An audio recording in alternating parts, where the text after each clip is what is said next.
A Hard Place is directed by Jay Horton and is currently streaming online. I watched it on Amazon. This is a very interesting movie to say the least. Definitely entertaining. Enjoyed it for sure. This does have some known names in it. Sleepaway Camp's own Felissa Rose. You got Glenn Plummer, who was in Saw 2, as well as South Central, which is a really good movie. You should check that out. And also, Bai Ling is in this one, dude, who I remember from the classic movie film The Crow. Dude, everyone knows The Crow. Come on now. Anyways, though, yeah, let's get into this one, though. So this one's about a group of criminals who just finished a successful robbery and are on their way to start new lives. They have to go to this remote farm where they're supposed to collect new IDs and whatnot.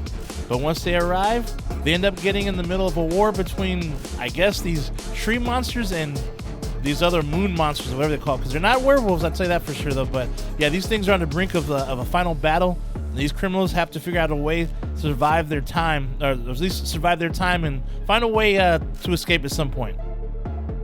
So this was called or mentioned to be a genre-bending creature feature. The director says this was his most ambitious film to date. I can relate. Anyways, though, yeah, I gotta say they did a pretty good job with this. So I mean, for an indie movie, this dude did a pretty good job getting the cast he got. Though I mean, like the tree monsters look pretty decent for what they were. He even did a better job at hiding their flaws. You know, by the way way they were shot and whatnot, though. So he did a good job with that. And yeah, made them look more menacing, and nasty for sure. And the other monsters look fine for the most part, but the tree ones are the ones that got me the most, though. There's some great nasty, bloody, gory scenes for sure. I'm talking full on, like pulling flesh off the bone type of shit. There's even, dude, a really funny fight sequence between this dude and one of the monster chicks, whatever and whatnot. The fight was fucking funny, dude. It was actually pretty decent, like choreographed fight too, though. But it's just hilarious, though, dude. And yeah, it's something else, man. It's just it's a sight to behold for sure. And the town they shot this in, or at least the characters, dude, definitely based in the South, dude. Because man, most of the characters have that southern twang in their voice, you know, when they talk, dude.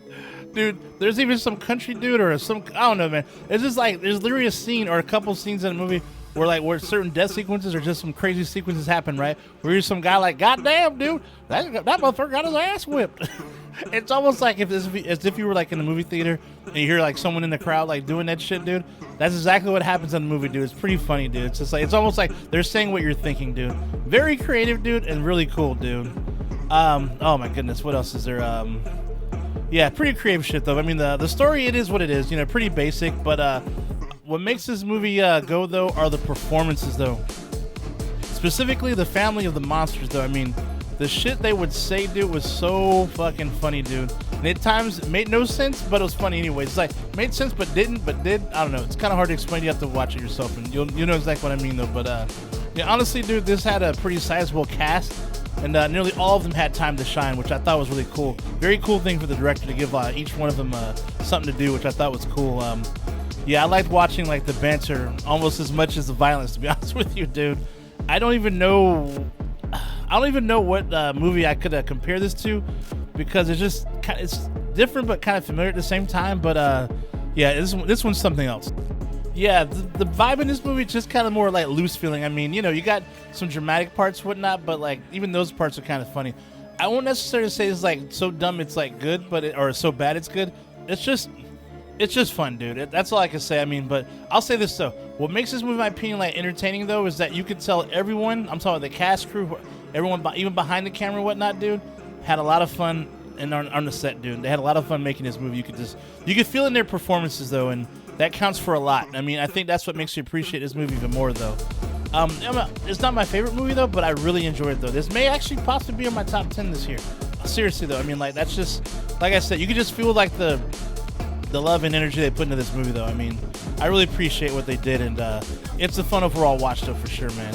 Plus, it's totally worth paying. I paid $3 for it, dude. Look, I'm down to always pay any kind of money, dude, for an indie horror movie, especially when it's good, though. Gotta support the nastiness, dude.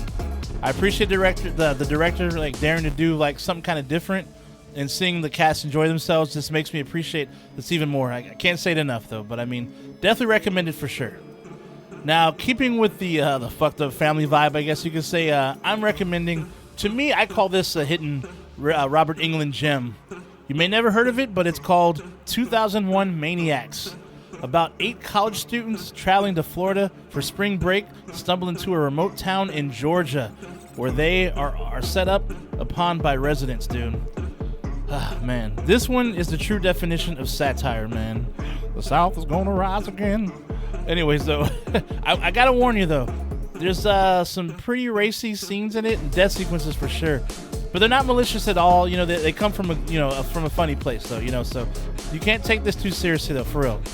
But if you're that kind of person, kind of sensitive towards shit like that, then actually you probably didn't like movies in the 80s or 90s either. Then, but yeah, but if you're kind of sensitive to that kind of shit though, you might want to pass on this one though. But I enjoyed it. I thought this was fucking awesome. It's available on YouTube. But anyways though, that's all for the day. Stay nasty, my friends, and I will see you at the next one. Shay Nasty out. I'll see you soon. Like and subscribe.